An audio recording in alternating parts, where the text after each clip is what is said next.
Hindi madali ang daan patungo sa iyong mga pangarap. Hindi mabilis marating tagumpay na hinahanap. Kaya tuloy, tuloy, tuloy, huwag kang hihinto sa paglangoy. Silaki man ang dagat ang pangarap.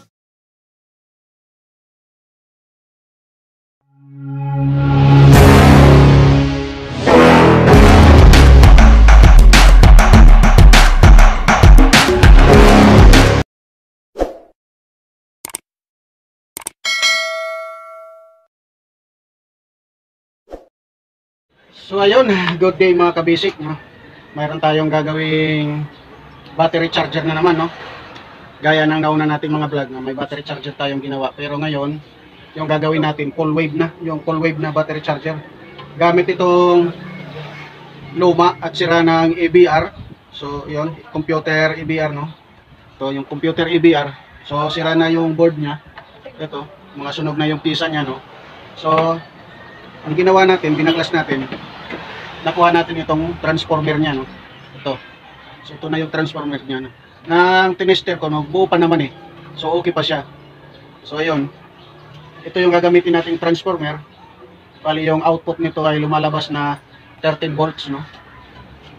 At saka meron tayong kulay itim at pula na crocodile clip, no? Para sa ating charging. Meron tayong ginamit na ito, yung LED photo light, no? LED, no? Mayroon siyang nakakamit na 1K resistor. So ayan, kung makikita nyo, 1K resistor yan na dinugtong na natin. So ginamit na natin ito nung una natin ginawang charger na half wave. At saka meron tayong capacitor na maliit na lang, no? Hindi na natin kasi kailangan ng malaking capacitor kasi full wave naman yung gagawin natin. Bali ang volts nito ay lumalabas lang na 16 volts. So at least hindi bumaba ng 13 volts dahil 13 volts yung ating yung transformer natin, no? 13 volts 470 microfarad, no? Ito yung gagamitin natin. At saka itong rectifier diode, no? Ito full wave na rectifier diode. Ito yung positive at ito yung negative niya, no? Ito yung input niya. So ito yung gagamitin natin. So ngayon, sa mga magtatanong, no, kung saan natin kukunin yung ating input, yung primary natin at saka yung secondary input at saka yung output, no, dahil wala na itong wala na, luma na, wala nang nakasulat na kung nasaan yung output niya at saka yung input niya, no. Yung ginawa natin, no, gagamit na lang tayo ng multi-tester, no. So subukan natin i-tester ito. So tingnan lang natin ng maigi, no. So ayan, mga kabisik, ito gagamit lang tayo ng multi-tester. Ayan, kita ba? Kita ba siya?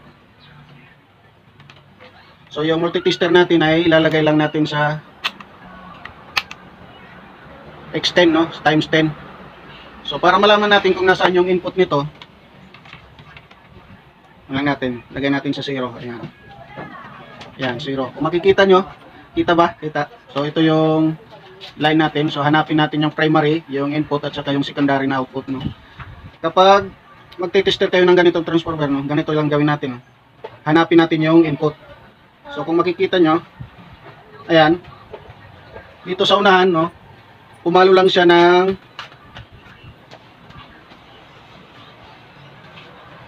ayan, hanggang 15 ohms. So pumalo siya ng hanggang 15 ohms. Ay. So ayun. Dito sa kabila, ayun, umabot siya ng 0. So makikita nyo, ayan, ikita ba? Kita yung palo. Makikita, no? Ayan, umabot ng 0. So ibig sabihin, dito tayo mag-i-in, no? Ito yung pinaka may resistance na reading, no? Dito yung walang resistance. So ayan, umabot lang ng 0. So ito yung output niya. So ito yung input. Dito yung ating 220 mula sa ating live, no, na kuryente na galing sa bahay, no, na 220, no. Dito natin ilalagay. So sa may ohms resistance. Hindi katulad dito na 0, no. So ayun, para masubukan natin, lalagyan muna natin siya ng input. So temporary input lang muna tayo para masubukan lang natin, no. So ayan. At dito sa kabila. So ayun. Sasaksak natin ito sa ating outlet. Dito, ayan. Makikita nyo naman ito. Tsaka gagamit tayo ng digital na multi-taster. Kung makikita nyo. Ayan. So, select lang natin sa 200 AC. AC pa to yung output nito. AC pa. Hindi pa yan DC kasi wala pa yung diode. No? Saksak natin dito. Makikita nyo naman. Ayan. Oh. Dito sa kanan na, sa kaliwa natin. Ayan. Ayan. Saksak na yan. No? So, i-reading lang natin yung output nya. So, yun. 14 volts. 14 volts yung output nya. So, medyo malakas, no? Hindi 12 volts, no? 14 volts. So, yun. 14.4. Kita ba?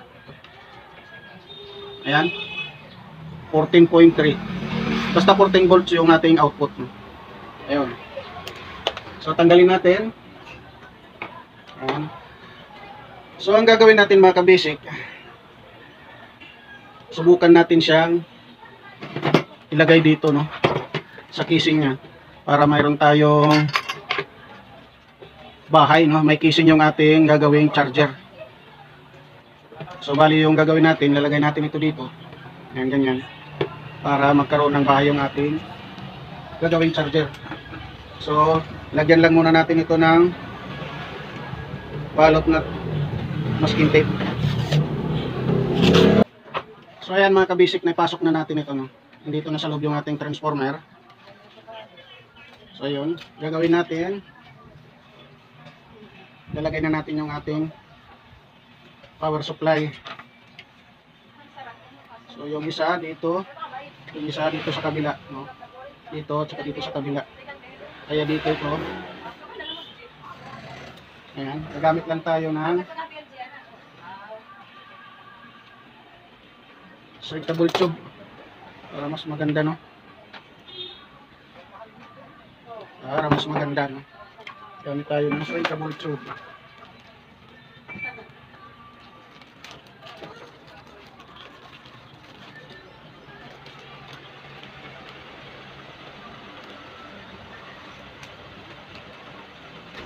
Ayun, ang tayong circuitable tube dito.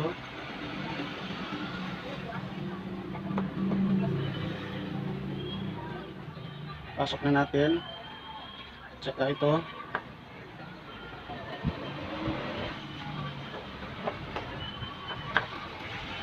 Gawin natin, susolder natin ito dito, no?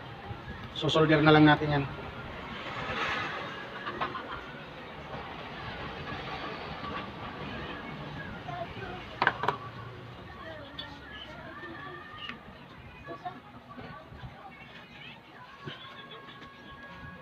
Mas maganda nakasolder, ano? At saka yung isa dito, dadaan tayo ng fuse. Ito yung fuse nya. Subo pa naman yung fuse. At ito yung isang wire nya, no? Dadaan dito sa fuse. At saka dadaan dito sa switch. So meron tayong switch dito. Ayan. So dito dadaan yung isa. So ayan, makikita nyo naman yan. So dito, ito yung isa natin, mamaya, ano? Solder natin yan. Saka ito. So gawin muna natin dito, susolder din natin itong kulay brown, no? Yan itong mangyayari. Dito siya, yung output niya galing sa fuse, dito lalabas, ito na kulay blue. Saka isusolder natin dito sa switch. Ayan, may switch siya. Ito yung switch niya. So dito yan, lalagay natin para yung out niya papunta rito. Dito sa isang supply ng ating transformer. So ayan. So solder muna natin, balikan ko na lang kayo pag tapos na natin masolder. Ayan. So ayun mga kabisik, na solder na natin dito. Yung isang line niya papunta dito sa fuse. Ayan, yung fuse dito. Yung out niya papunta dito sa switch. Pag galing sa switch, yung out niya diretso na dito sa transformer. Ayan. At yung isa naman natin, diretso yan sa transformer. Yung isang line natin. Ayan, kikita nyo naman. So nilagyan ko na lang ng shrinkable tube. Ayan. So yung atin naman gagawin ngayon, kakabit natin itong rectifier diode. So bali yung gagawin natin, so lalagay natin ito dito, yung supply nya dito sa gitna dito. Yung itong dalawang out ng ating transformer, lalagay natin dito. So bali ganyan. At saka yung positive at saka negative nya, yun ang magiging out natin papuntang battery. So bali ganyan yung lagay niyan yan.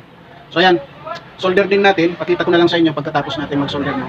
At saka habang sino-solder natin ito, no, yung mga hindi pa nakapag-subscribe, baka pa-subscribe naman dyan, no. Pakipindot na rin yung notification bell para palagi kayong updated, no. So mag-upload ako ng bagong video, no. So ngayon, susolder ko lang muna ito dito. So balikan ko na lang kayo mamaya. So ayun mga kabisik, na ikabit na natin yung ating diode. Na-solder na natin dito. So ito yung ating photo LED light, no. Kabit natin dito sa magkabila. So binutasan ko na rin ito dito para magkaroon tayo ng LED light, no, para malaman natin kung buhay pa yung ating gagawin o yung ating nagawang, para mayroon tayong reflector light, no, para malaman natin na umaandar pa yung ating ginawang battery charger. So pasok lang natin dito. Bali yung ginawa natin ay saktong-sakto lang, no. So ayan, kapasok na. So solder na lang natin dito. So bali ganyan din yung ating gagawin. So kabit lang natin. Bali ganyan siya. So gawin natin, hinangin natin, no. Kung makikita nyo, mas maganda, no, kung makikita, no. Mas maganda sana kung makikita nyo na hinihinang natin ito. Kasi nga masyadong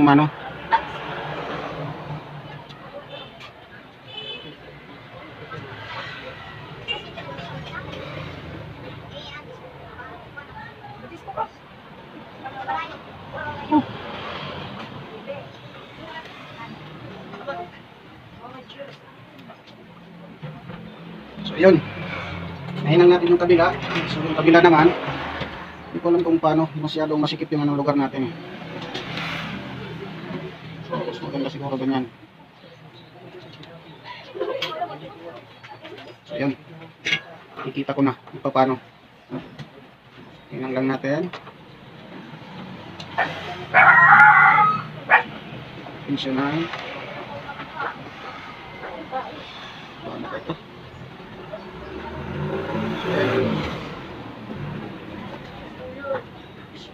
So yun.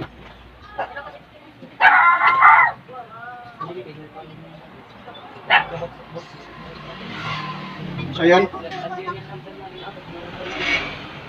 So ngayon, testing muna natin kung umilaw yung ating ito. Ilaw ba? Yun. So yun, umilaw. So gumagana yung ating switch. Ayun. Ayun. So klaro mga kabisik. So yun, napakaganda, no. So pagkatapos nito, kakabit natin yung ating capacitor dito.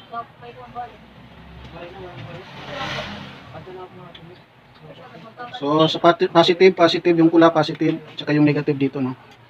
So yun. Lagyan muna natin ng shrinkable tube.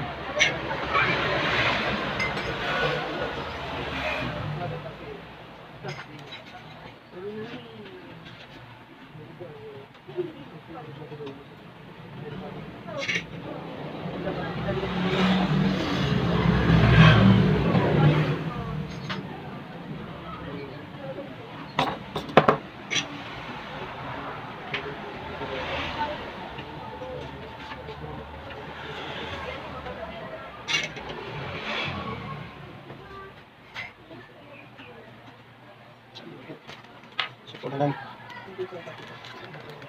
Maghati na lang tayo nito.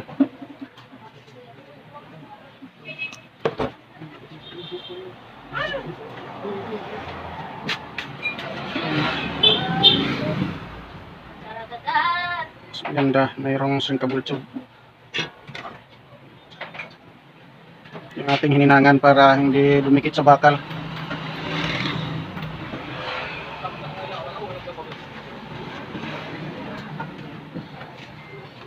yun. Kabit natin dito. Masyadong napakahirap.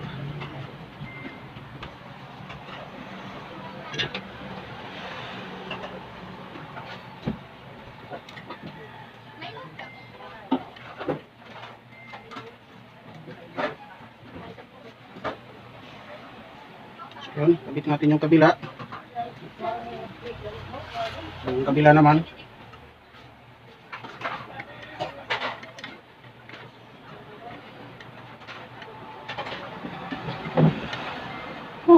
Kahirap.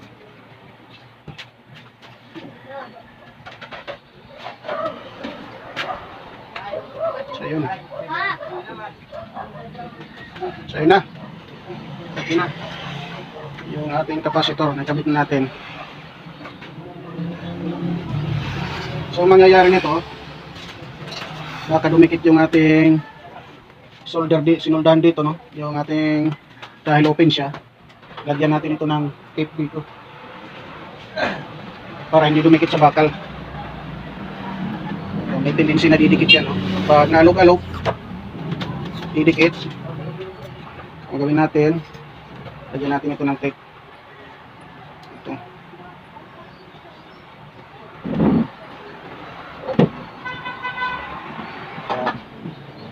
Mukhang okay na yan, no?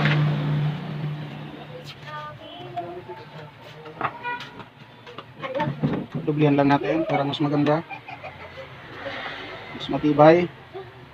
So ayun, kahit dumikit yan, so hindi yan grounded, no? Kahit dumikit dito, yung gawin na lang natin, no? Yung isa natin, ano, kabit natin ito, pero hindi na natin ito gagamitin, yung saksakan niya, no? Yung outlet niya hindi natin gagamitin, bali gagawin lang natin itong padaanan ng wire.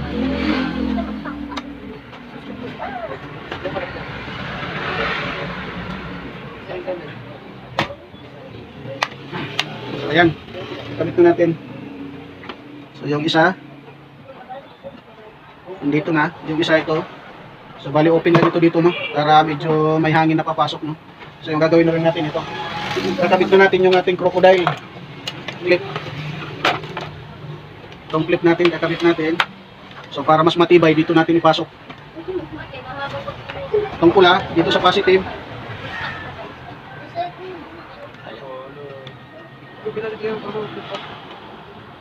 So yun, pumasok na. Yun, pumasok. Gagawin natin para hindi mabunot, bubuhulan natin, no? Buhulan natin ito dito para hindi mabunot, para matibay yung ating charger. Yan, dyan siya, nakabuhol yan, ganyan. Ganyan lang siya. So hindi yan mahuhugot kahit anong gawin, ano, dahil nakabuhol dito. So gagawin na natin, solder na lang natin ito. So bali ganito rin yung mangyayari dito sa kabila. Yung ating negative, yung black natin na crocodile, dito natin ikakabit sa kabila. Yun. Masok na. Igutin na natin. Ayan. So bulan natin para hindi mabunot-bunot. So yun. Natin. So hindi naman natin ito magagamit ng mga outlet niyan. Gawin na lang natin na ano, pampatibay sa ating cord. Yan. Para maganda yung kinalabasan natin. Oh. Ayan. Kikita nyo. So maganda yung kinalabasan ng ating charger. So yun. Ayos na mga kabisik. Nakikita na nyo, no? Yan. Bali, solder na lang natin ito dito, no? Yan. Itong kabila, no? Lagyan lang natin ng kunting paste, no? Para masolder natin. Ito natin.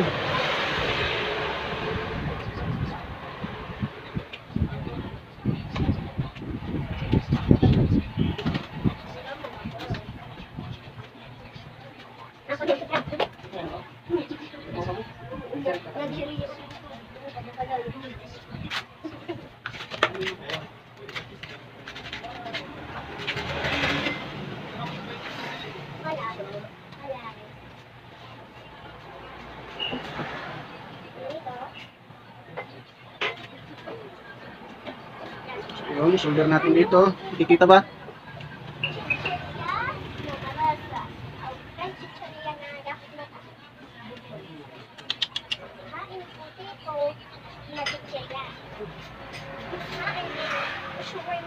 So yun. So solid mga kabisik. Ayos yung pagkakaligid. So yung kabila naman. So ganun din. Ay pugutin natin ito. Ayan, hindi na yan mabubunot. Hindi na ugaw-ugaw yung ating laman. Ayan. Saka dito naman sa kabila, no? Punduhan din natin. Punduhan lang natin.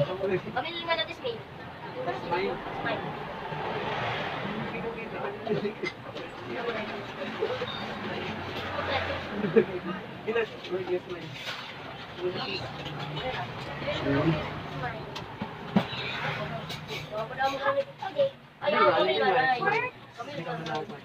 Ganyan lang, no?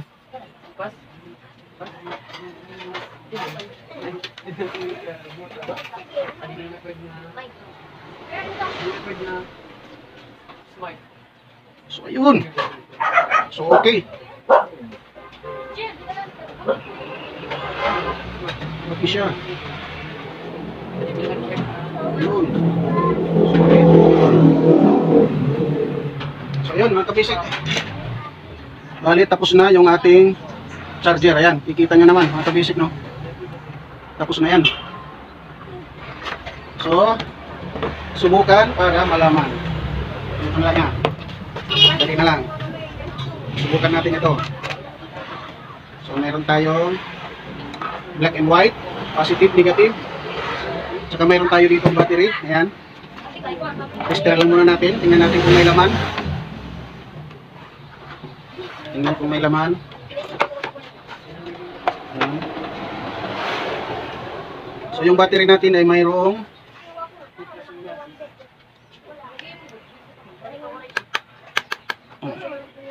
yung battery natin, DC na yan ha, DC na yan mga kabisik. 12.49. So full na siya, no? Full siya. Pwede na siya, no? 12.49. So ayan, 12.49 po yan mga kabisik.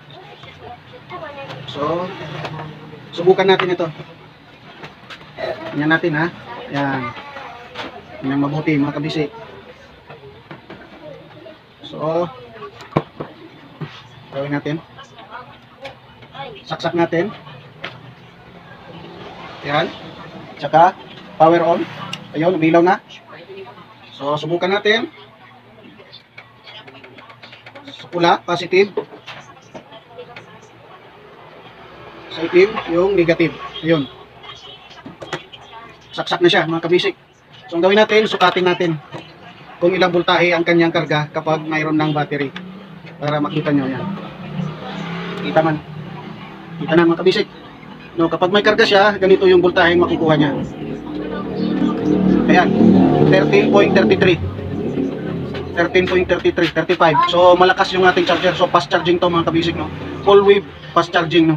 Dahil yung output niya, kapag walang battery, yung output niya pag walang battery, tanggalin natin sa battery. Ito yung isa, tanggal. So subukan natin. Ayan. Dito. Ayan. So pag walang battery, yung output niya 18.6 18.61, ayan, 60. Yun yung output niya, no. DC yan mga kabisik. No, kapag inilagay natin, kinabit natin sa battery, ayan. Yung output niya, ayan, 13 volts, no mga kabisik. Ayan, 13 volts. So okay yung ating charger. So fast charger siya. Subukan para malaman. Ayan, nice part. Kabisik. So fast charging ito. So okay siya. Full wave na charger.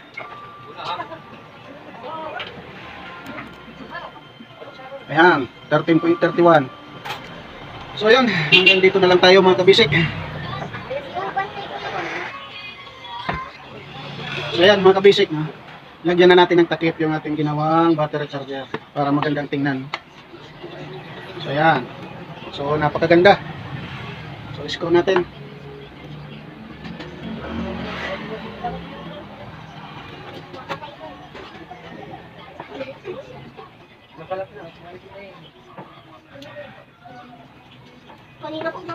Oh, mas kabila.